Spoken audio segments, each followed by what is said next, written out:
tous. Aujourd'hui, je suis avec Maxime Bossir et aujourd'hui, on parlera de sa carrière, de bon nombre de choses qu'il fait actuellement. Je vais te laisser te présenter. Bonsoir à tous déjà. Oui, bah, merci de ton accueil sur la chaîne.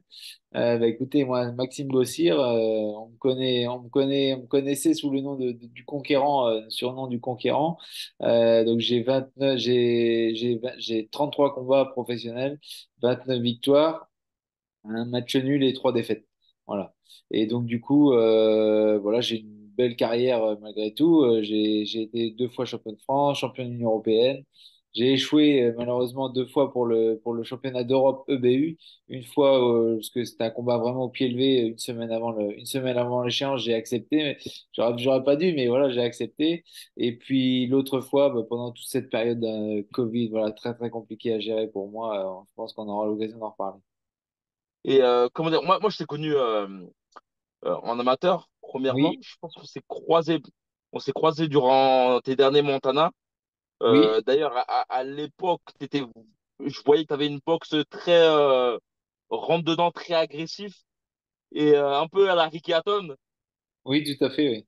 Et, Effectivement, ouais, ouais. d'ailleurs, à l'époque, tu avais quel âge? T'avais le début de la vingtaine?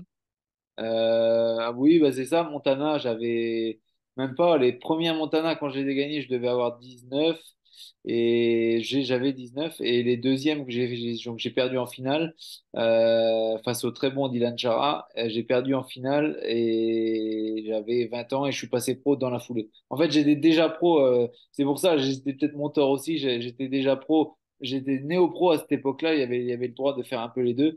Donc, du coup, j'avais fait déjà 2 combats en professionnel. Et j'ai fait les Montana, j'ai fait les Montana, mais à la suite après mon premier combat pro ou le deuxième, je sais plus. J'ai fait les Montana dans la foulée et du coup j'étais très très très fatigué. Du coup, oui, ça excuse pas la défaite, hein, j'ai perdu devant Dylan, il y avait pas de problème là-dessus. Et du coup j'ai fait c'est un peu ce mix-là néo-professionnel, donc amateur et pro. Et puis après, je suis passé vraiment professionnel en octobre 2013 du coup. Voilà. C'est vrai que je me rappelle le fait que tu avais fait la transition entre les deux. Et d'ailleurs, tu avais combien de combats amateurs? Eh ben, des combats amateurs, j'en ai 70 à peu près, voilà, 70, une bonne cinquantaine de victoires, 18 défaites, je crois, 2 matchs nuls, un truc comme ça. Et voilà, j'ai toujours été assez loin, champion de Normandie quasiment tous les ans, je crois. Et champion de France, championnat de France, j'ai toujours été assez loin, j'ai jamais été champion de France, hein, mais j'ai toujours été assez loin dans le championnat de France amateur. Et j'ai gagné les Montana en 2011 et puis été en finale en 2012. Exact. Et c'est vrai que en Normandie, il y a souvent de grands guerriers. Il y avait aussi Maxime, son Eh nom de ben, famille, Maxime Audet. exact, OD. En plus, je le connais Exactement. Et depuis donc, très très très longtemps. voilà. Et Et c'est donc, vrai que les deux, vous faisiez Maxime l'affaire, hein. Audet pour la petite histoire, il habite, c'est mon plus proche voisin. On a acheté une maison ensemble. En même temps, on va dire, en 2010, 2017, 2016-2017, on a acheté, on est vraiment voisins, donc on pourrait même aller le saluer rapidement, hein. Il est Mais à ouais, 20 mètres de chez moi. Voilà. un Et donc, très bon gars. Maxime Audet, Un très très bon gars, hein. c'est une de mes dernières défaites en amateur, puisque c'est voilà, justement la transition de ma dernière année d'amateur. J'ai fait les championnats de France, du coup, cette année-là, et je suis tombé en demi-finale face à un Normand aussi, face à Maxime Audet, que j'avais aussi rencontré en finale des championnats de Normandie, où il avait déjà gagné. Et là, voilà, il était meilleur que moi en termes de technique et tout. Sur 3 rounds, je ne pouvais pas vraiment rivaliser. Et donc, du coup, il m'avait battu, et là, il n'y avait rien à dire aussi, ça c'est sûr. Et comment dire, actuellement, qu'est-ce que tu fais actuellement? Et donc, du coup, bah, actuellement, donc, j'ai ouvert ma propre salle de boxe, du coup, à Mondeville. Alors, pour situer un peu les gens, c'est à Caen, en Normandie, toujours, chez moi. Pas sur vraiment mes terres natales, parce que moi, je suis originaire de Saint-Lô. Donc, ça fait une quinzaine d'années que je suis à Caen, qui est la capitale normande, on va dire. Et donc, du coup, j'ai ouvert ma propre salle à Caen, à Mondeville précisément. Et donc, du coup, là, je donne beaucoup de cours de boxe. Beaucoup à des chefs d'entreprise, à des gens qui veulent se remettre au sport et tout, via la boxe. Voilà. Et je me sers de cette fameuse boxe que j'ai pratiquée pendant de nombreuses années. Je m'en sers aussi bah, pour justement inculquer toutes ces valeurs-là, notamment lors de conférences en entreprise, tout ça, lors de tous mes coachings que je donne aux chefs d'entreprise, bah, je profite un peu bah, du coaching box, voilà, qui est très cardio, qui est très bon pour la santé et tout. Et je profite un peu de ça pour essayer de transmettre toutes les valeurs qui sont belles, à mon sens, dans la boxe. Mais c'est vrai que c'est intéressant que je me rappelle que, de toute façon, à l'ancienne, la boxe était un sport, on va dire, assez national en France. Bien sûr. Durant notre période, j'ai eu cette impression qu'il y avait un petit creux. Et j'ai l'impression que maintenant, ça s'ouvre un peu plus, par exemple, au Oui, cadre ou autre. exact. Bah oui, non, ça c'est clair, ça c'est clair. Alors, le fait de s'ouvrir au cadre et tout, ça c'est 100% exact, 100% exact, parce que justement, bah, les chefs d'entreprise, tout ça, ils se rendent bien compte que, et puis en plus, ouais, 90% des gens que j'ai à la salle, on met pas les gants, bah, je leur tape pas dessus, hein. Bah, non, non, bah, je veux dire, on met pas les gants, donc ils prennent pas de coups, voilà. Et c'est juste de la technique, voilà, du sac, faire de la speedball aussi, ils aiment bien ça, enfin voilà et faire du renforcement musculaire. C'est tous ces aspects-là qu'ils aiment de la boxe et c'est pour ça qu'ils viennent et qu'ils y reviennent surtout. Et Voilà. justement, l'aspect d'entraîner des boxeurs vers une compétition, vers une carrière, est-ce que c'est des choses dont tu t'orientes aussi? Oui, oui, bah après, oui, bien sûr. Pour l'instant, moi, ma salle, c'est tout récent, hein, ça fait quelques mois. Je disais tout à l'heure, je sais plus si je te l'ai dit en off ou Si, en si, tu peux direct. ouais. En Ouais, c'était novembre en off. dernier, Mais tu du as coup, moi, dit. j'ai ouvert officiellement, j'ai ouvert au 1er novembre. Donc voilà, ça fait pas un an encore. Donc du coup, j'ai pas encore entre guillemets avec moi de boxeurs professionnels et tout ça, mais ce que je disais tout à l'heure en off, j'ai déjà des combattants de MMA de nom, de renom, notamment Title Shy. Voilà, c'est des gens qui vont percer, c'est quasiment sûr. Surtout que je vais leur donner une bonne boxe anglaise, donc c'est sûr qu'ils vont percer. Donc ça, c'est pour les combattants de MMA, mais il va y en avoir d'autres. Et puis après, j'ai des bons boxeurs en anglaise aussi qui viennent me voir de temps en temps et qui je pense, feront quelque chose dans les années à venir, c'est sûr. Ok. Et actuellement, au niveau de ta salle, quelles est tes ambitions? Alors, quelles sont mes ambitions? Alors, faut savoir une chose, c'est que là, je suis tout récent papa. Alors, j'en prenais une fille de 3 ans. Donc, déjà, elle nous a pris, à ma femme et à moi, évidemment, pas mal de temps. Et puis on a un tout petit de 4 mois, là. Donc, du coup, pour l'instant, j'ai presque envie de dire, j'ai pas encore de gros objectifs parce que, bah voilà, le temps que le bas âge se fasse, on va dire, encore peut-être 6 mois, un an, temps de vraiment de souffler, de redormir correctement et tout ça. Et bon, déjà, on pourra y voir vraiment plus clair. Mais après, oui, effectivement, les objectifs à long terme, bah, effectivement, c'est pourquoi pas de former vraiment un champion et de l'emmener le plus haut niveau possible. Ça, c'est sûr. Ça, c'est sûr.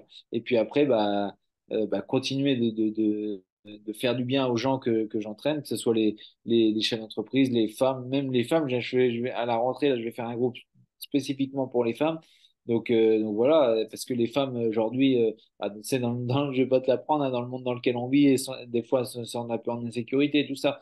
Après, je dis pas que je vais leur amener qu'elles vont savoir se défendre et tout, mais voilà, le fait de prendre confiance en elles et tout, ça peut aider. Ça peut aider, ça aide certaines femmes à braver un peu le monde dans lequel on vit. Et donc, du coup, bah, voilà, c'est l'idée de leur amener un petit peu ce plus qui est très utile à mon sens aujourd'hui. Non, c'est sûr que la boxe aide beaucoup même dans son langage corporel aussi. Exactement, exactement, bien sûr, bien sûr. C'est ça, c'est ça. Et qu'est-ce que tu pourrais te donner comme conseil aux petits jeunes qui voudraient avoir le spirit pour être champion, pour avoir une bonne, c'est comme dire, pour gravir les échelons, ou quel conseil tu pourrais donner par rapport à ton parcours de boxeur? Bien sûr. Bah écoute, moi c'est assez simple. Moi j'ai inventé ma propre phrase. Travail et détermination sont les maîtres mots. Donc pour moi c'est en fait un jeune aujourd'hui qui veut percer. faut qu'il travaille dur, qu'il soit déterminé dans ce qu'il fasse. Voilà, faut qu'il travaille, qu'il soit déterminé. Et s'il l'est, et s'il fait ça, je pense que voilà, il y aura pas de, il y aura aucun, si, pardon. Il va y avoir des obstacles en travers de sa route, mais s'il continue de travailler dur et s'il est déterminé, il va forcément y arriver, c'est sûr.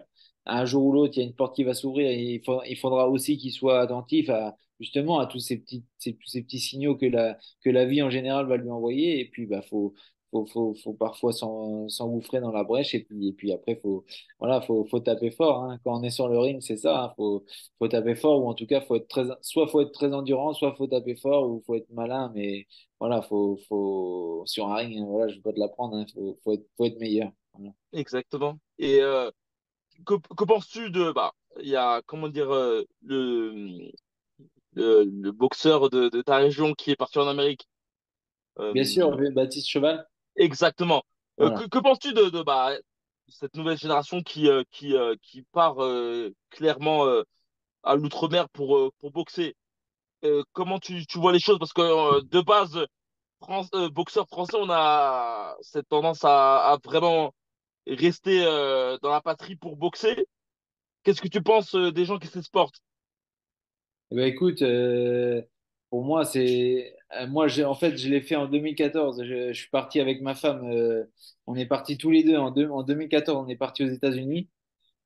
On est parti donc à Los Angeles. Donc moi, j'étais parti pour m'entraîner. Enfin, j'étais parti vraiment à l'inconnu. J'avais un rendez-vous. J'avais un rendez-vous avec Tom Loeffler à l'époque.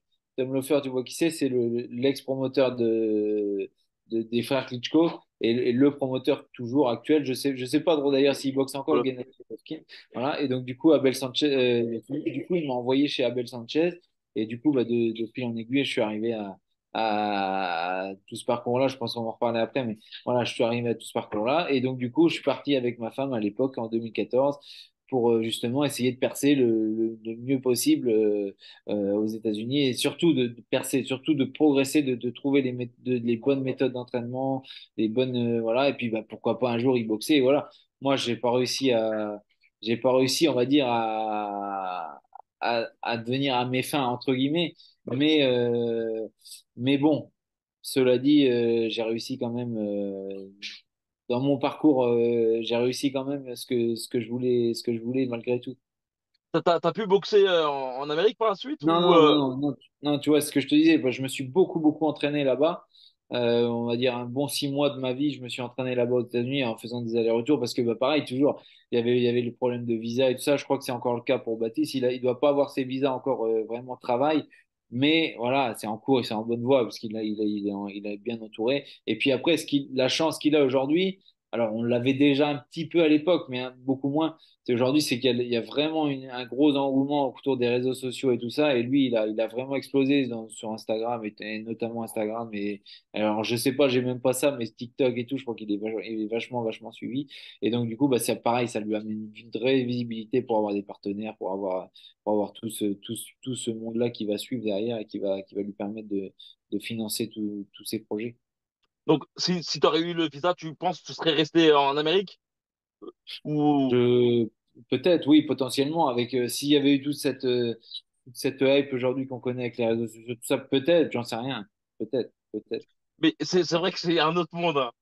Non, mais La oui. version où on était et celle-là maintenant, c'est Ah, mais vraiment c'est ça. Je te dis, moi, avec tout ce que j'ai fait, tout ce que on a pu faire aujourd'hui, et quoi, bon, après, je te dis, on était déjà suivis avec Facebook et tout, mais c'était vraiment les balbutiements, à mon sens.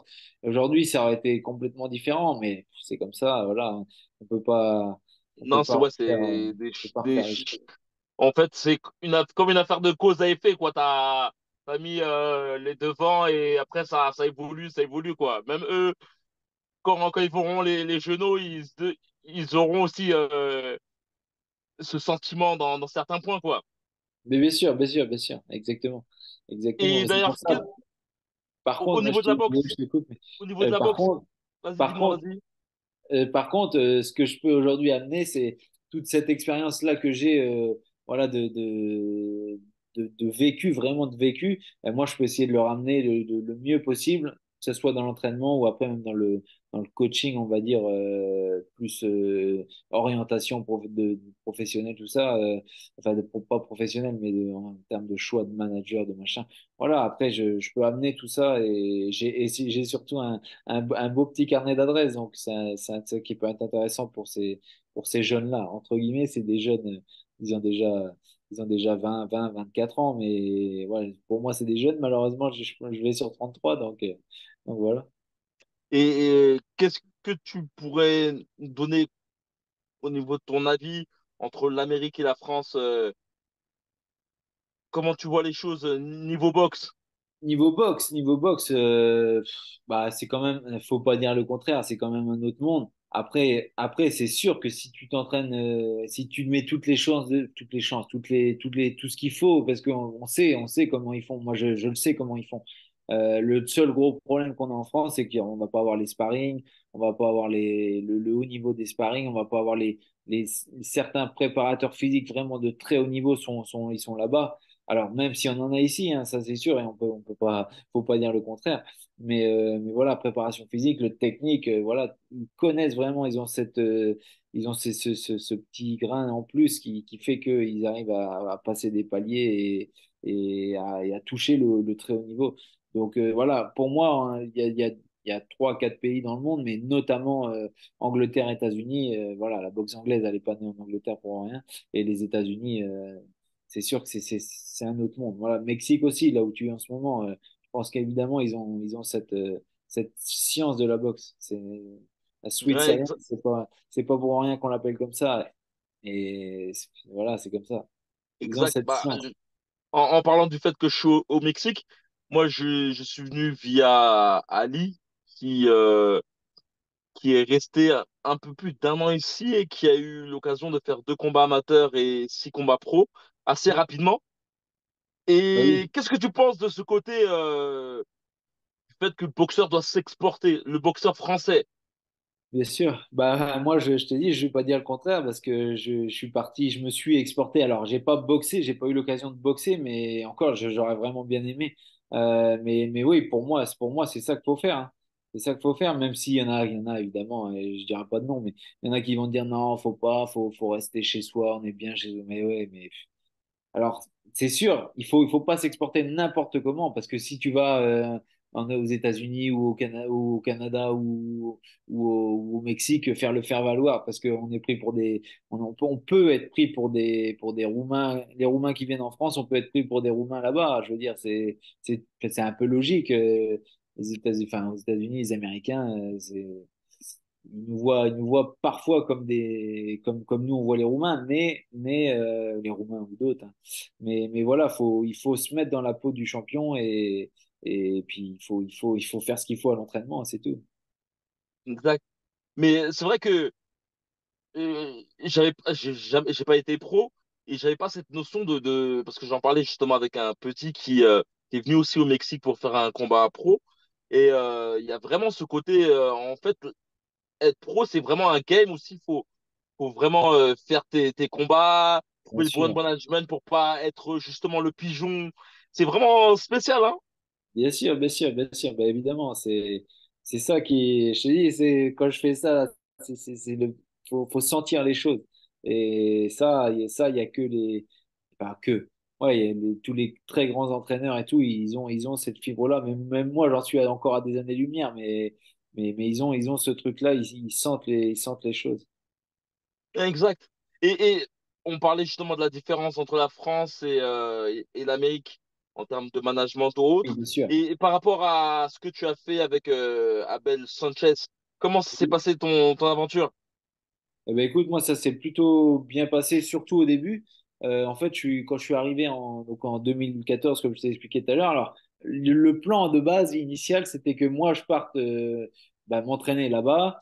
et que ma femme, elle parte s'entraîner, enfin, elle était cavalière professionnelle. Et du coup, elle aille entraîner les chevaux dans l'Utah. Alors, c'est pas à côté, hein, c'est pas loin pour eux, mais pour nous, c'est quand même, je crois que c'est 8 heures de route en voiture. Et donc, du coup, le plan, c'était ça. Sauf que quand on est arrivé, donc on a été visiter le camp d'entraînement, tout ça, je me suis un petit peu entraîné. Et du coup, on a fait la route jusqu'en Utah pour aller voir là où elle était censée travailler. Et sauf que là-bas, on est arrivé, c'était en plein hiver. Les chevaux là-bas, ils sortaient pas du tout. Enfin voilà.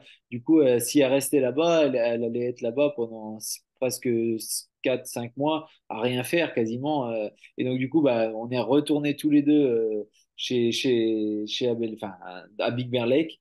Et du coup, bah, quand je me suis pointé donc en entraînement, il y avait plus de logement pour moi puisque normalement moi j'étais là, je logeais seul. Et du coup, bah, là, j'étais avec ma femme, donc du coup, enfin, ma copine à l'époque. Et donc, du coup, bah, j'ai dit à Abel Sanchez, bah, c'est pas grave, on va trouver un logement et puis je viendrai m'entraîner tous les jours. Je serai là tous les jours. Je crois que chez les entraînements, c'était à 7 heures le matin, le running. Et donc, du coup, bah, j'étais là à 7 heures tous les matins et puis je revenais, je faisais des allers-retours et ça s'est plutôt bien passé. Ma femme, du coup, a trouvé un travail parce qu'aux États-Unis, c'est comme ça. Alors, faut avoir un permis pour travailler, mais du coup, là, c'était vraiment plus des petits boulots, on va dire. Même pas forcément, même pas payé ni rien ni quoi que ce soit, mais c'était en échange du coup, en échange d'un logement. Et donc, du coup, bah, elle a travaillé dans une écurie. Et puis moi, j'allais m'entraîner, je faisais les allers-retours pour aller m'entraîner comme un fou avec toute l'équipe, bah, Golovkin, Murat Gassiev. Il y avait beaucoup de champions du monde. J'ai beaucoup, beaucoup mis les gants avec Benavidez, mais pas. Alors, j'ai mis les gants avec David Benavidez, mais je mettais beaucoup les gants avec José Benavidez, qui est son frère et qui a dû être champion du monde aussi en 2015-2016, je sais pas Le plus exactement. petit. Le Ils plus sont petit combien? en Ils sont taille, ça trois? fait comme moi et mon Deux? frère. Plus petit en taille, mais il est plus âgé. Il a mon âge, je crois. José Benavidez, je crois qu'il a mon âge à peu près. Et David Benavidez, qui est un peu plus jeune, qui a été, lui, champion du monde. Il a été unifié, je crois, quasiment. Ouais. C'est celui qui a combattu contre Crawford. Oui, c'est ça, c'est ça, Si, c'est si, ça. il avait arrêté très très bon en plus, hein. Et je pense Bah, que bien même sûr. à ce moment-là, David Benavidez, il était pas forcément connu. C'était plus son frère qui Non, était. exactement, exactement, Il a arrêté exactement. sa carrière. Je sais pas pourquoi il a arrêté sa carrière à un moment. Je sais pas, mais là, je pense qu'il boxe plus. Je Bah, crois il pas qu'il boxe boxe. plus, ouais. Hmm. Il boxe plus. Et comment ça se passe justement l'ambiance avec tous ces champions? Bah, écoutez, moi, ça se passait enfin, sur mon premier camp d'entraînement, du coup, avec eux, vraiment, ça s'est vraiment super bien passé. J'étais vraiment intégré comme il n'y a pas. Enfin, vraiment, même si j'habitais pas sur place, du coup, puisque j'étais avec ma femme, mais on habitait juste à une écurie juste à côté, et j'étais vraiment intégré. On a passé Noël avec Golovkin et donc chez Abel Sanchez. Et avec Murat Gassiev on était invités le soir avec ma femme, on allait manger avec eux et tout. Enfin, c'était vraiment une très, très, très bonne expérience. Vraiment C'est super. ces sessions d'entraînement, par exemple Golovkin, Oui. reste combien de temps avec Abel Sanchez, quoi? Un mois, 2 mois ou comment ça se passe? Alors, quand ils s'entraînaient là, à cette époque-là, enfin, oui, quand ils s'entraînaient, quand ils faisaient un camp d'entraînement, généralement, c'est 6 à 8 semaines. Et donc là, il est là 6 à 8 semaines et il est là, et il est pas ailleurs, hein. C'est vraiment focus, focus, focus. Et puis après, il fait son combat. Ce qui m'a surpris énormément avec Golovkin, c'est il partait en Europe, il partait une semaine avant, et genre, on se dira qu'il va partir 2 3 semaines avant pour le décalage horaire. Pas du tout, pas du tout. Il partait une semaine avant, et il dit ouais, mais tu dors tout le temps, t'arrives là-bas, tu dors, tu dors, tu dors, mais c'est pas possible, t'as le décalage et tout. Non, et moi j'étais vraiment impressionné par ce mec-là parce que ouais, et puis il avait une froideur aussi, et puis il était vraiment gentil et tout. On a beaucoup, beaucoup échangé. On a évidemment pas gardé contact, mais enfin, évidemment, ça aurait pu, mais j'ai pas gardé contact. Mais non, vraiment, c'est vraiment quelqu'un de bien et un très, très grand champion. Et en termes d'apprentissage, qu'est-ce que tu as pu apprendre de particulier par rapport à lui ou à Abel? Ah bah, alors, avec Abel Sanchez, il m'a surtout appris, c'était à mettre les coups sans forcer, en fait, décontracté. Ça, je l'ai vraiment compris quelques années plus tard avec Franck Nicotra, qui m'a vraiment bien réexpliqué en français également aussi. Ça a peut-être changé un peu les choses. Mais du coup, Abel Sanchez m'avait expliqué de mettre les coups sans puissance, enfin, sans intention, et ça, je l'ai vraiment compris, je te dis, avec Franck Nicotra quelques années plus tard. Donc ça, c'est vraiment ça que j'ai appris avec Abel Sanchez. Et puis avec Golovkin, bah, c'est plutôt toute la mentalité qu'un champion, vraiment qu'un champion il a, alors que ce soit quand il est l'heure de travailler dur à l'entraînement, et puis aussi, et j'avais acheté une voiture aux États-Unis là-bas, donc je l'avais emmené faire les courses et tout pour Noël et tout, je me rappelle en 2014-2015 du coup. Et du coup, ouais, je l'avais emmené faire les courses et tout. C'était vraiment sympa. Et c'est là que tu prends les petits trucs d'un champion comme ça. Et c'est vraiment très agréable et Toi, très, tu très aspires, bénéfique. en fait, le fait de côtoyer ce genre de personnes, en fait, tu aspires, Ah, à, c'est je sais pas, ça. à un truc vibrationnel, quoi. Exactement. Et, Exactement. comment dire, même par mimétisme, après, tu peux, Bien sûr, ah ouais, te dire, ouais, comment elle aurait pensé. C'est vraiment intéressant, hein. bien sûr. Ah oui, carrément. Carrément. Et d'ailleurs, après, par la suite, je pense que tu es certainement l'un des premiers à avoir rentré dans Big Beer, en tout cas en français. En français, je suis pas un des premiers, je suis le premier. Ok, Et ça, non, c'est moi le premier. Après, j'en ai jamais parlé, puis ça m'intéresse. J'ai autre chose à faire que de dire, ouais, c'était moi le premier, mais c'est moi le premier à avoir été là-bas. Puis après, ça a pas mal défilé. Ça a pas mal défilé. Juste après moi, en fait, il y a eu Mohamedi qui est arrivé. Soro. Ah, peut-être moi, Najib. Mohamedi, Najib Mohamedi.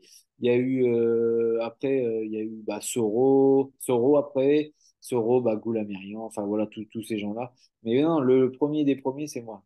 T'es allé justement en même temps que des Français ou aucunement?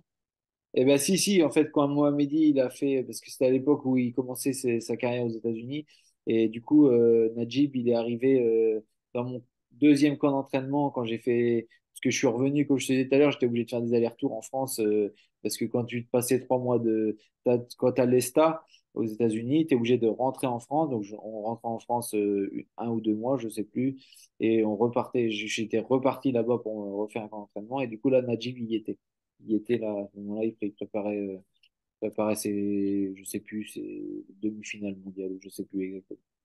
Ok, ok, intéressant. Et au niveau de ta carrière, quel est le combat qui est le plus marquant pour toi? Alors, voire le plus marquant, c'est, bah, du coup, juste un tout petit peu après mon expérience américaine, j'ai vraiment bénéficié aussi de ça, mais en fait, je me suis entraîné, donc je te disais, 2014-2015, la transition fin d'année.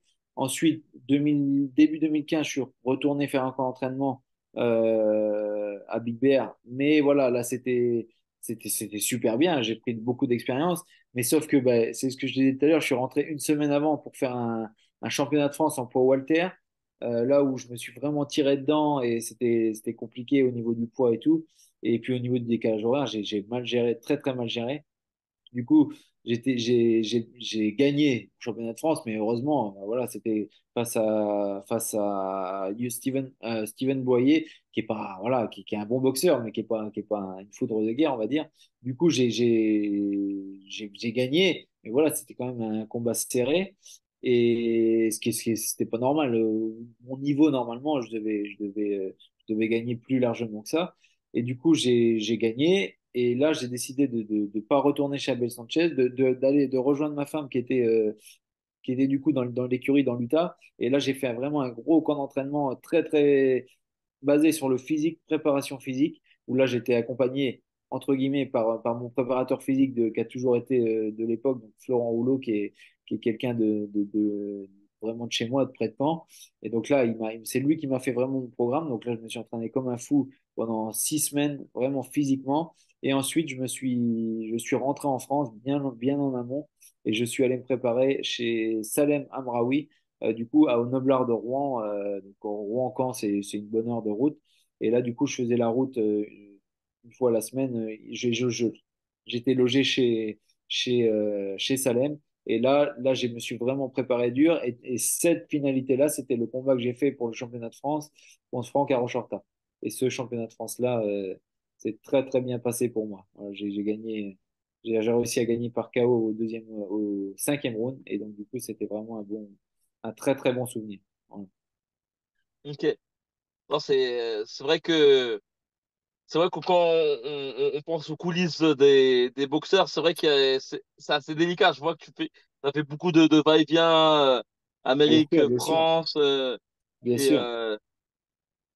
qu'est-ce qui donne la motivation à continuer, à garder le fil? Comment? Qu'est-ce qui donne la motivation à garder le fil? Mentalement, en tant que boxeur, parfois on peut avoir des coups bas, des petits moments de descente ou autre. Comment tu trouvais ta force pour continuer?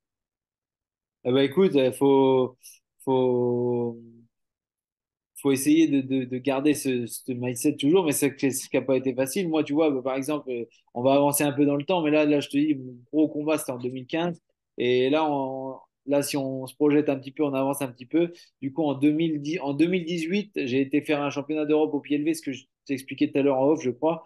Donc, je fais ça au pied levé, donc je perds au point face à Garcia, c'est pas Ryan, c'est Sergio Sergio Garcia. Garcia. Voilà, Sergio Garcia, je perds au point. Alors, c'est pas du tout catastrophique, mais voilà, je perds au point et du coup, s'ensuit un petit peu une période très compliquée. Bah, quand on perd un combat chez les boxeurs, généralement, voilà, c'est compliqué. Voilà, on est un peu tout seul. Voilà, ça a été un peu une période un peu compliquée. La décision logique et tout, je perds. Donc, c'était en Espagne le combat.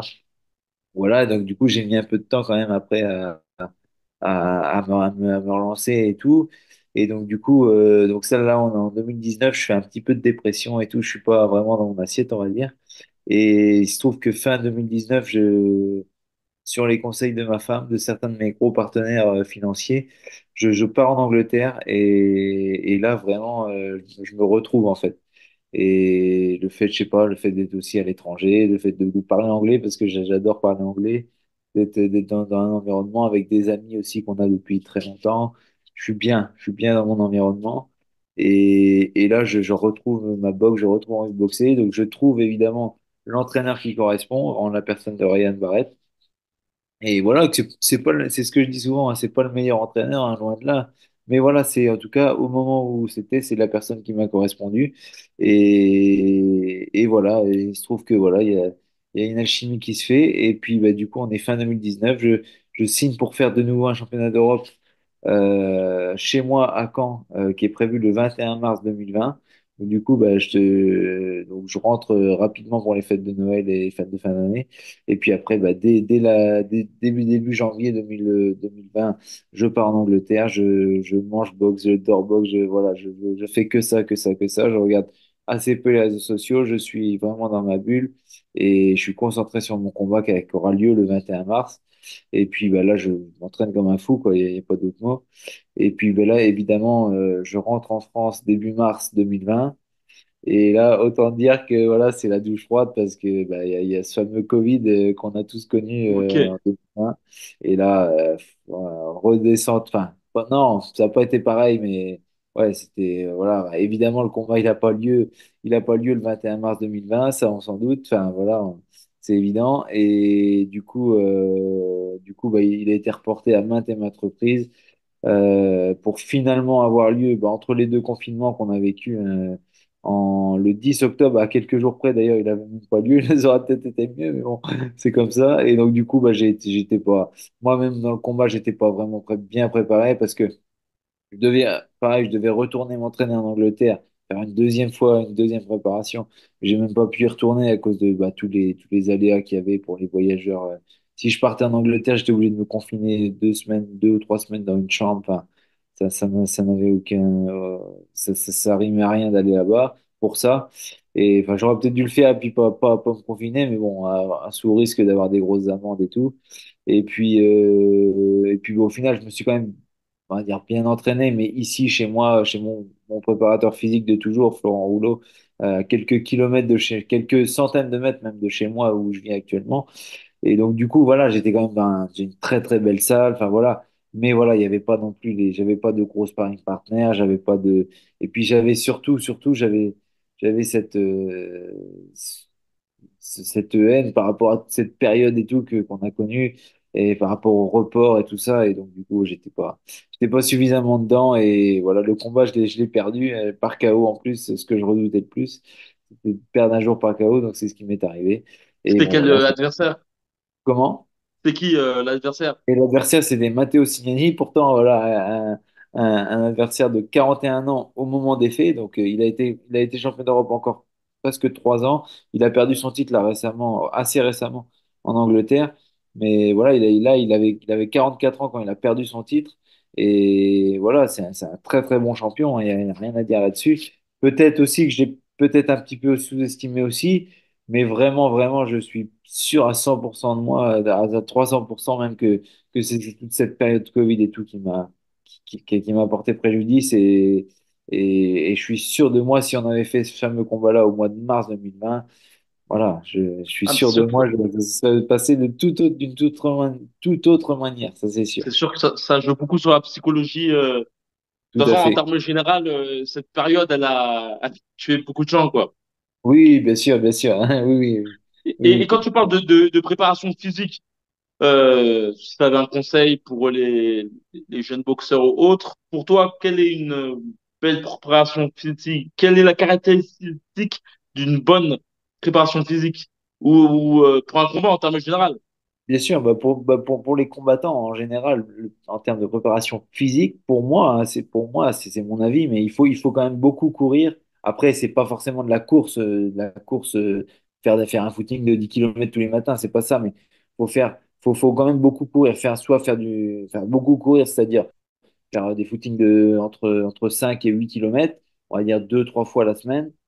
Et puis après, il faut faire aussi beaucoup de fractionnés parce qu'il faut faire monter le cœur, redescendre, faire remonter.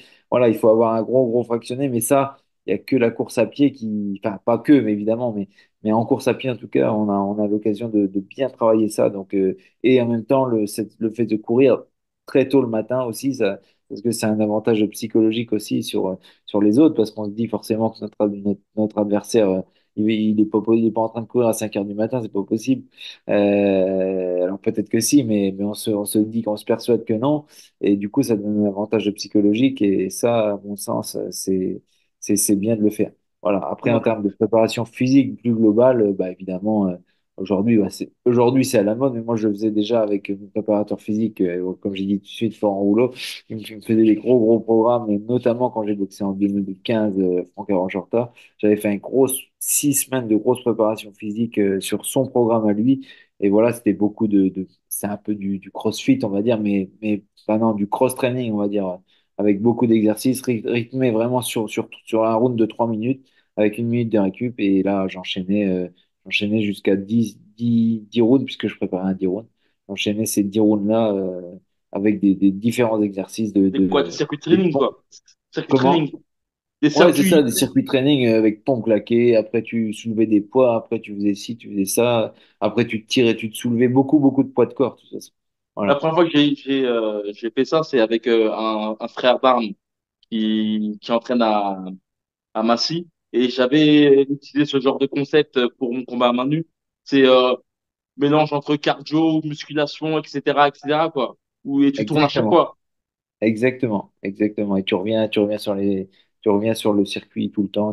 Et ça, ouais, c'est, en fait, et puis après, bah, évidemment, il y a différentes variantes, mais tu montes un petit peu les répétitions au fil de ta préparation, quoi. Et pour toi, il y a une réelle importance aussi au niveau de tes sparring. Comment, Ah bah bien selon sûr. toi, Bah en l'occurrence, pour les combats que je te... on t'entend plus. On t'entend plus. Je t'entends plus. Ah, c'est bizarre. Ah, Tu c'est bon m'entends? là. Ah oui, ok. Oui, oui, bien sûr, les sparring, bah, ça c'est très important. C'est très important. On doit avoir des bons sparring. Du coup, moi, c'est entre autres pour ça que j'étais reparti en Angleterre en 2000, de fin 2019, début 2020. Bah, déjà, bon, parce que je me sens bien là-bas et que ça me faisait du bien aussi d'être à l'extérieur, mais aussi pour avoir des sparring partners de vraiment de qualité. Et c'est ce que j'avais vraiment retrouvé là-bas, en Angleterre, quoi. Ok. Et Même si, évidemment, il y a tout ce qu'il faut en France, mais il faut les faire venir, c'est compliqué. Enfin, voilà, on donc en connaît. Angleterre, t'as pas besoin de les faire venir. En Angleterre, tout Exactement, est. il y a déjà tout ce qu'il faut sur place. Quand t'es à Londres, je veux dire, t'as que C'est vrai, l'embarras du choix, c'est tout. Ouais. c'est vrai. Et par la suite, comment ça s'est passé? À la suite de ce combat, je pense que tu as arrêté ta carrière. Comment ça s'est. Tout à fait, ouais. Bah, bien sûr, hein. Donc là, on est en 2020, fin 2020, et ce combat-là, il arrête ma carrière, hein. Donc, je le dis hein, sur le ring, je crois me rappeler que je le dis. Je ne sais pas si je reboxerai un jour ou quoi. Bon, bah là, il se trouve que là, je ne suis toujours pas remonté sur un ring depuis ce fameux combat-là. Donc, ça fait presque 4 ans. Voilà, est-ce que je remonterai un jour? J'en sais rien, je sais toujours pas, mais donc j'ai 33, je prends 33 ans au mois d'octobre, donc je suis pas encore un vieillard, hein, mais voilà, je sais que l'âge avance aussi. Aussi, il y a aussi le fait que moi j'étais un boxeur très agressif, très offensif, et du coup, bah, je sais qu'on laisse plus, hein, oui, on laisse quand même plus de cartouches sur des styles comme ça que quelqu'un d'aérien qui va bouger, qui va, voilà. Moi, je sais que j'ai quand même pris des coups hein, dans ma carrière, je le nie pas, hein. Et voilà, j'ai pris des coups et j'ai surtout, j'ai mis mon corps et mon physique à l'épreuve à chaque préparation et à chaque fois que je montais sur un ring, j'étais bien prêt. Et donc, du coup, bah, voilà, c'était c'est toutes ces préparations-là qui font qu'aujourd'hui, voilà, j'en sais rien, je sais pas encore si je remonterai un jour sur un ring, mais en tout cas, je ne le pense pas. On Après, verra bien. il y a un peu la maladie du boxeur qui, on a des phases parfois où on ne veut pas combattre et il y a un moment, il y a un petit déclic et boum. Voilà, est-ce qu'il y aura ce déclic-là? Voilà, c'est pour ça, hein, j'en sais rien, on verra après. Après, voilà, j'en dis pas plus parce qu'il y a potentiellement aussi enfin, vraiment vraiment à l'étape de discussion même, mais c'est même pas encore des projets, mais bon, voilà, pour l'instant, remonter sur un ring pour le moment en tout cas, c'est pas d'actualité. Et qu'est-ce que tu penses de la boxe maintenant par rapport à quand tu boxais en pro? Est-ce que tu vois un changement avec les nouveaux petits là, Bakary Samaké qui ont un buzz de ouf via les réseaux sociaux? Nous, à notre époque, il n'y avait pas du tout les réseaux sociaux. Comment tu vois ce changement? Bah, pareil pour le petit chevalier, son nom de famille. Baptiste Cheval, ouais, Pas Baptiste Cheval, Bastille, bah, ouais. oui, bien sûr, bien sûr. Bah, Baptiste, il a explosé au niveau, enfin, des réseaux sociaux surtout, sur Instagram, enfin voilà, ou TikTok. J'ai pas TikTok, mais sur Instagram, en tout cas, il explose. J'en ai un autre, je vais en parler tout à l'heure, qui est à la salle en ce moment. Mais du coup, ouais, toute cette jeune génération, ils ont déjà 20, enfin, entre 20 et 25 ans, on va dire, mais voilà, toute cette génération-là qui fait le buzz à fond sur les réseaux sociaux, ben, j'ai envie de dire, vraiment tant mieux pour eux. Et c'est bien parce que ça prouve il y a quand même un renouveau, de nouveau un gros engouement pour les sports de combat en général. Et ça, moi, je l'ai un peu toujours dit, pas, pas officiellement, mais je l'ai toujours dit, voilà, en off, on va dire, que le MMA allait faire du bien à la boxe. Et pour moi, c'est ce qu'on voit aujourd'hui, parce que le MMA, il a ramené il a toute la lumière qu'il y a aux États-Unis, notamment en Angleterre, tout ça. Il a vraiment ramené la lumière. Et aujourd'hui, on voit, quand on est boxeur ou combattant de MMA, ben, on est tout de suite un peu plus pris pour pas des stars, mais on est un petit peu plus starifié que à mon époque. Enfin, je suis pas vieux, mais Non, il c'est y a sûr. 4 5 ans, 10 ans, c'est sûr. Ça n'a rien à voir. Mais Mais non, non, non, le MMA, ça n'a rien à voir. C'est le jour et la nuit par rapport à notre époque. Moi, j'ai côtoyé beaucoup de gens dans le MMA. Quand ils me regardaient leur histoire, c'est un truc de ouf. Ils étaient dans la têche, les gars. Là, maintenant, tu vois oui. des gars qui prennent des 100 000 euros. C'est dingue, quoi. Mais c'est un truc de fou. Voilà, c'est un truc de fou. C'est pour ça, Mais, mais par rapport à la boxe anglaise et MMA, j'ai l'impression que le MMA, c'est vraiment les organisations, un truc global qui est monté. Et j'ai l'impression que la boxe, en tout cas le boxeur, c'est plutôt le boxeur qui doit créer son entité. oui, Ses réseaux sont. C'est ça, il y a un côté vraiment entrepreneur en boxe anglaise. Tu sais, le gars, boxe anglaise, oui, il c'est doit vrai. faire face à du colossal devant lui. Et j'ai l'impression que le gars du MMA, et, tu sais, il a toute une organisation, des possibilités, des autres. Je sais pas comment tu vois les choses. Oui, oui, oui. Après, oui, c'est vrai, mais après, par exemple, moi, j'entraîne Title Shy en ce moment en boxe anglaise purement, pour qu'il ait vraiment une bonne boxe anglaise.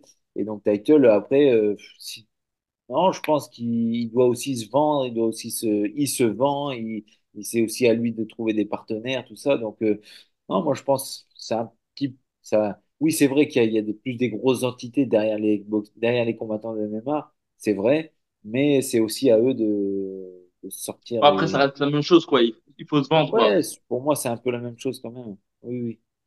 Donc, tu penses que le boxeur, à l'heure actuelle, doit absolument utiliser les réseaux sociaux? Ah bah oui, oui, oui, oui. Et donc, Parce du qu'à coup, notre époque, déjà filmé, c'est un peu plus délicat. On n'avait pas trop le délire où il fallait avoir un ben non, c'est ça. téléphone. Mais là, tu vois, aujourd'hui, ben là, moi, là, ça y est, j'entraîne Thibaut Véral qui a un seul combat amateur. Thibaut Véral qui rentre des États-Unis, là, qui a fait aussi des camps d'entraînement avec Baptiste Cheval aux États-Unis. Donc, du coup, c'est un peu Baptiste qui me l'envoie.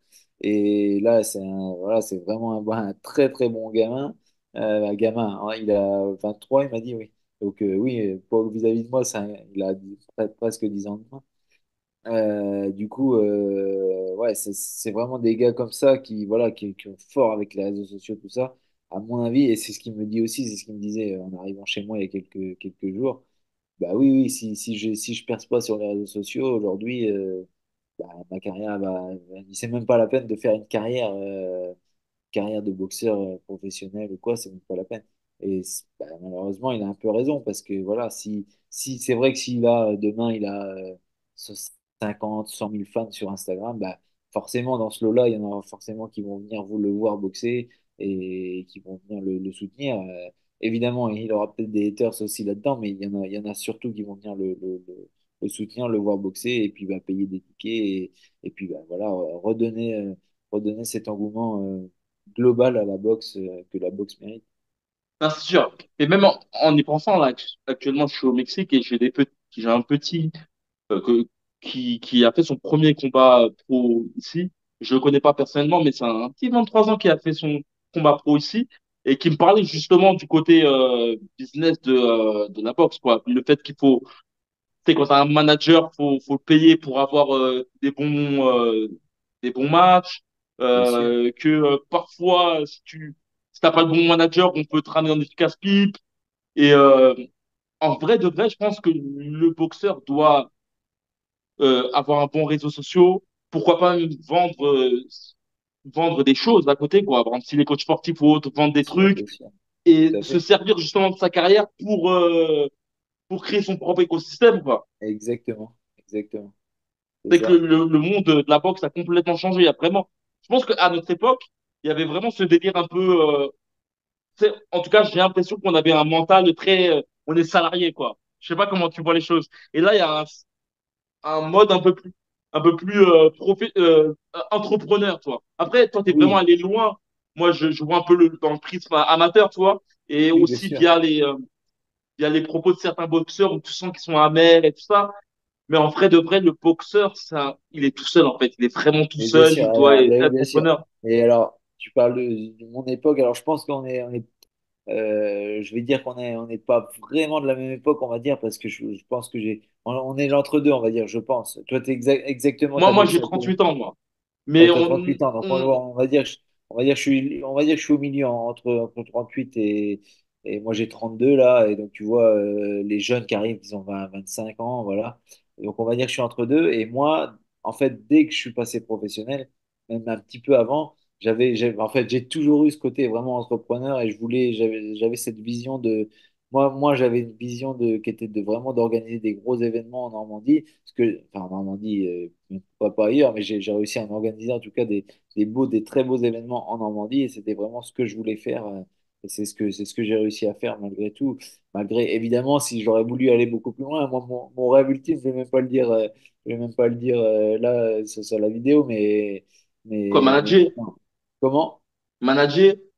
Non, non, non, moi, mon rêve ultime, non, je vais le dire, mon rêve ultime, c'était d'organiser un gros événement dans notre stade, qui est le stade Malherbe, qui est quelques rues plus haut que le Zénith de Caen, que j'ai rempli 3 fois, que moi, sur mon nom, j'ai réussi à remplir trois, pas toujours quasiment plein, mais la dernière fois, il était à guichet fermé quasiment. Et donc, du coup, le stade Malherbe, là, c'est encore une autre dimension. Il y a 20 000, en gros, tu mets 20 000 personnes là-dedans. Et donc là, on se serait situé sur des événements comme en Angleterre, quoi. Et donc là, moi, c'était vraiment mon objectif. Non, c'était un rêve. Voilà. J'ai pas réussi à, j'ai pas réussi à le réaliser. En tout cas, en tant que boxeur, j'ai pas réussi. Après, peut-être que demain, en tant qu'entraîneur et ou peut-être organisateur, j'en sais rien. Je sais vraiment pas ce que je ferai dans quelques années. Mais voilà, peut-être qu'un jour, même ben, justement avec le MMA, avec tout ça, j'en sais rien. Peut-être que ce sera des choses envisageables. Mais voilà, pour l'instant, ça n'a pas été fait. Mais voilà. Et clairement, comment tu vois, parce que je sais qu'à notre époque, on parlait beaucoup de la fédération ou autre. Comment tu vois les choses à ce niveau-là pour ramener justement la boxe à une certaine ampleur par rapport au MMA? Oui, bien sûr. Pour moi, il faut. Enfin, après, je vais peut-être pas faire que des amis, mais il faut Après, pas. on se fait jamais que des amis dans Non, tous les voilà. cas. Non, non, non, non, je sais bien, et puis bon, je sais aussi que les personnes desquelles je vais pas citer, mais que je vais parler, ils le savent. Pour moi, faut rien attendre ni de la fédération, faut rien attendre de qui que ce soit. Faut faire les choses, faut s'entourer avec des personnes qui veulent faire les choses avec soi, avec nous. Et puis voilà, après, la fédération française de boxe, en l'occurrence, eh ben, elle sera là. Je sais qu'elle sera derrière nous quand on va vouloir faire des gros événements, ils seront là derrière nous. Et puis demain, ça sera peut-être la nouvelle fédération de MMA. Si on fait des co-organisations boxe, MMA, enfin voilà, c'est ce genre de choses qui va, à mon sens, ramener de l'engouement, un vrai engouement pour les sports de combat en général. Et puis voilà, si un jour on organise un gros gala de boxe, uniquement de boxe, dans le stade Malherbe, admettons, dans le stade Michel Dornano à Caen, et ben voilà, je sais que la fédération et tout, ils seront derrière nous, mais voilà, je ne compte absolument pas sur la fédération pour nous aider, ni pour réorganiser quoi que ce soit. Ça, je compte seulement et uniquement sur moi, enfin sur mes proches, sur mes proches partenaires actuels et peut-être futurs. Voilà. Ouais, mais comme je disais, ouais, le boxeur doit vraiment se mettre dans la tête que c'est un entrepreneur et qui Exactement, doit porter ses couilles, quoi. Sur le exactement, ring et c'est en ce que je dehors, dis. quoi. Comment? Je dis sur le ring et en dehors, quoi. Sur le ring et en dehors, voilà, c'est ça. Et c'est pour ça que voilà, c'est comme tu dis, il faut porter ses voilà. Et puis voilà, moi aujourd'hui, enfin moi et d'autres, parce que je suis pas du tout le seul en Normandie, en tout cas, à organiser des belles choses. Là, tu vois, on a organisé la nuit des combattants qui s'est fait déjà 2 fois. Donc la première, donc au Zénith de Caen en 2023. La seconde édition a eu lieu en 2024 là, il y a quelques mois. Et du coup, voilà, la nuit des combattants aujourd'hui, c'est en train de devenir, au niveau national, c'est en train de devenir une petite référence. Donc voilà, c'est bien avec des gens comme ça que, voilà, notamment bah, l'équipe Nicolas Perret qui a créé son club, son propre club, et qui demain peut devenir une entreprise, voilà, d'organisation d'événements, et surtout bah, tous ses collaborateurs qui sont un peu c'est des gens de sa famille, la société Click Studio bah, qui met en œuvre tout ça, qui chapeaute un petit peu tout le marketing, la communication, voilà, tous les abribus, voilà, toute cette partie-là qui était un petit peu, qui a été beaucoup trop longtemps négligée par les petits organisateurs de boxe, entre guillemets.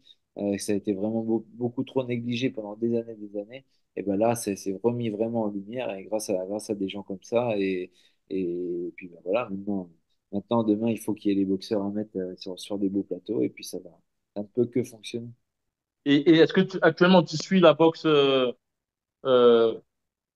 francophone? Alors, Alors moi j'ai ouvert ma propre salle de boxe du coup oui je t'ai pas on a été assez vite sur mon histoire personnelle mais du coup attends je vais y revenir rapidement.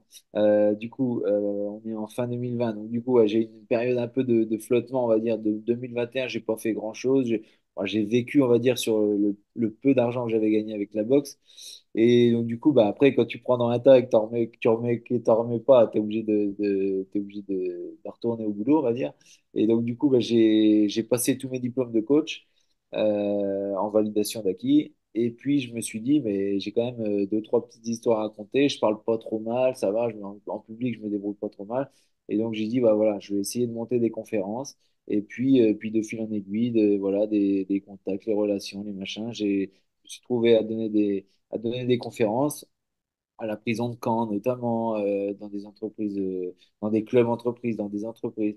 Et puis bah, c'est parti comme ça. Et donc aujourd'hui, c'est mon métier. Donc, je suis coach, j'ai ouvert ma propre salle de boxe dans la région de Caen et je donne beaucoup de conférences à droite, à gauche, beaucoup en Normandie, mais même en France, un petit peu partout en France. Et puis bah, pourquoi pas demain à l'étranger, puisque je parle plutôt bien anglais. Donc pourquoi pas les C'est transformer. quoi, conférence de développement de personnel ou des... Voilà, du coup, oui, pardon, j'ai pas dit. Oui, oui, c'est un petit peu ça. En fait, je me sers vraiment de mon histoire personnelle pour la transcrire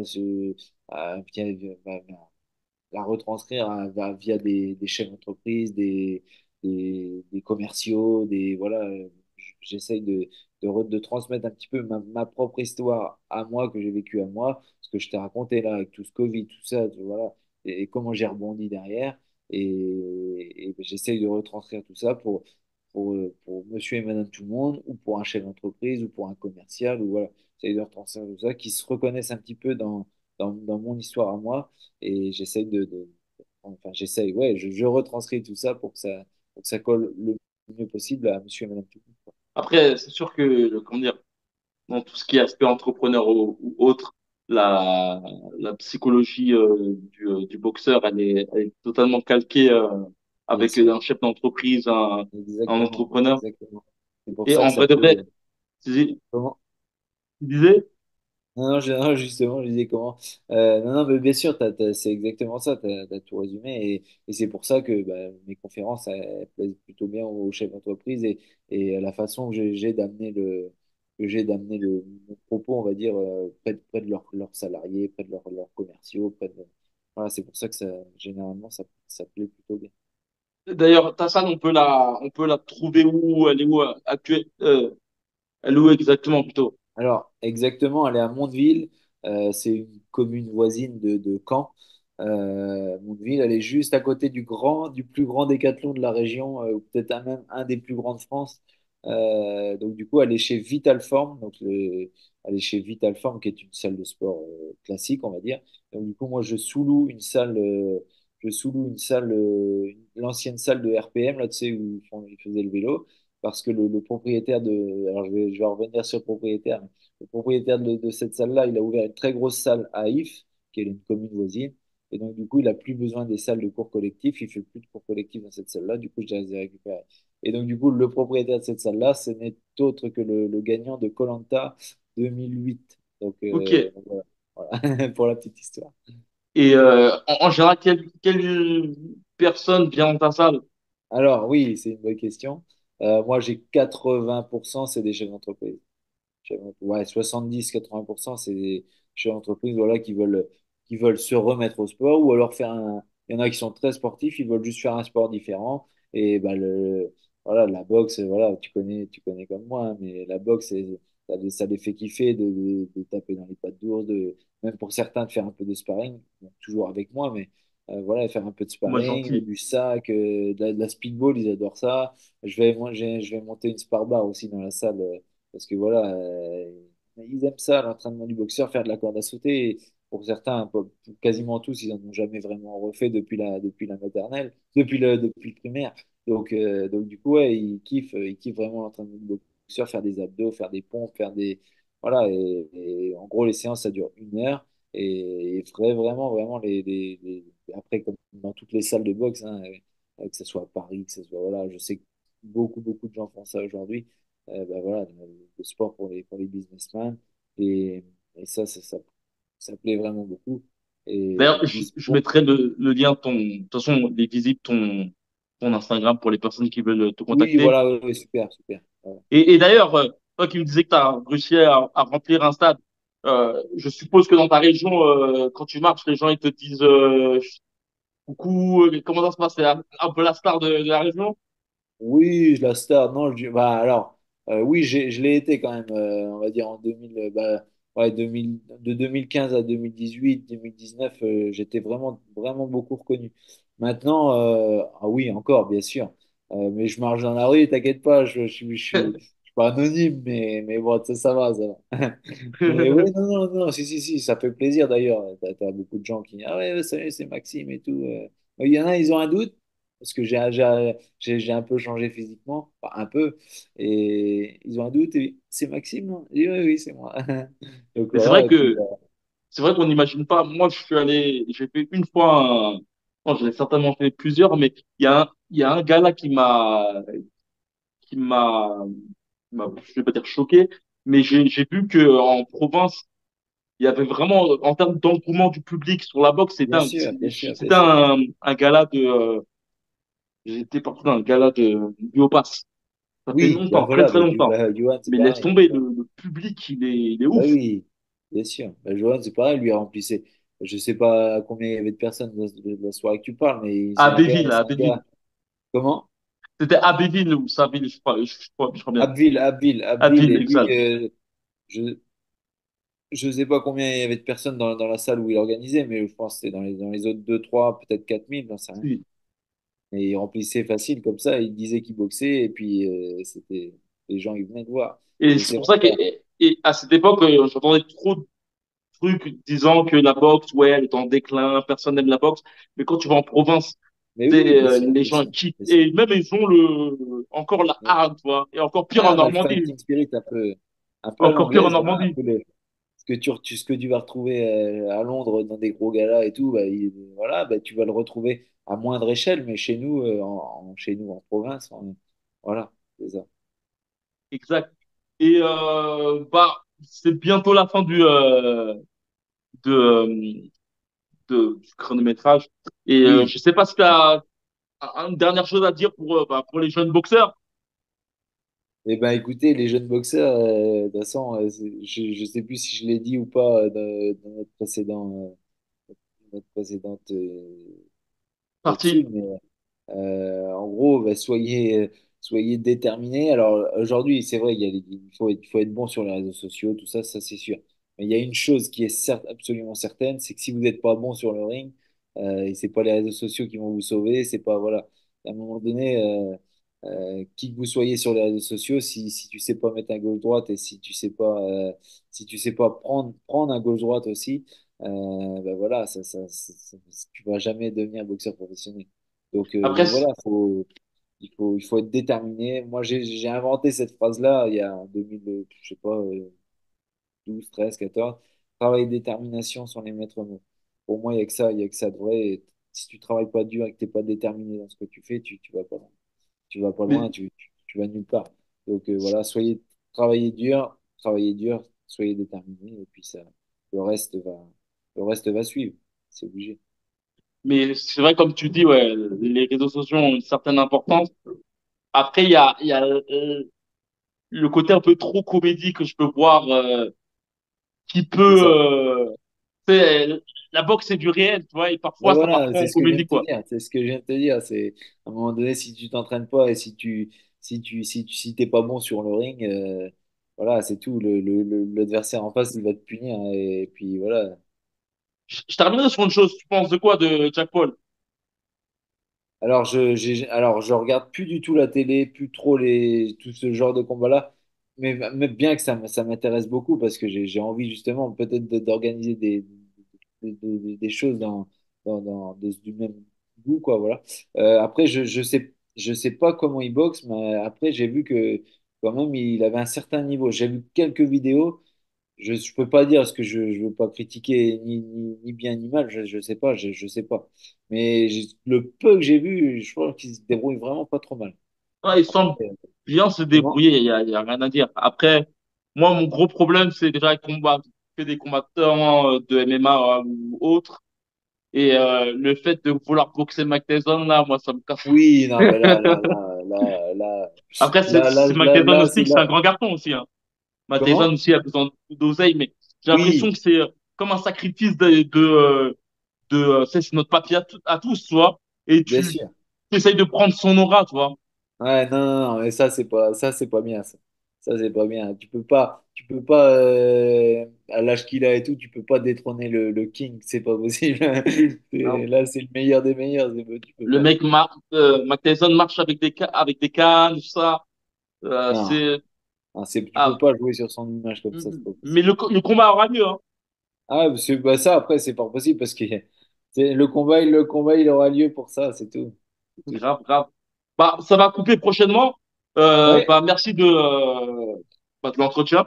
ben, merci à toi pour l'accueil chez toi. Et puis, écoute, on se refait ça quand tu veux, enfin, ou différemment ou quoi, mais voilà. Il n'y a pas de souci, il n'y a pas de Impeccable. souci.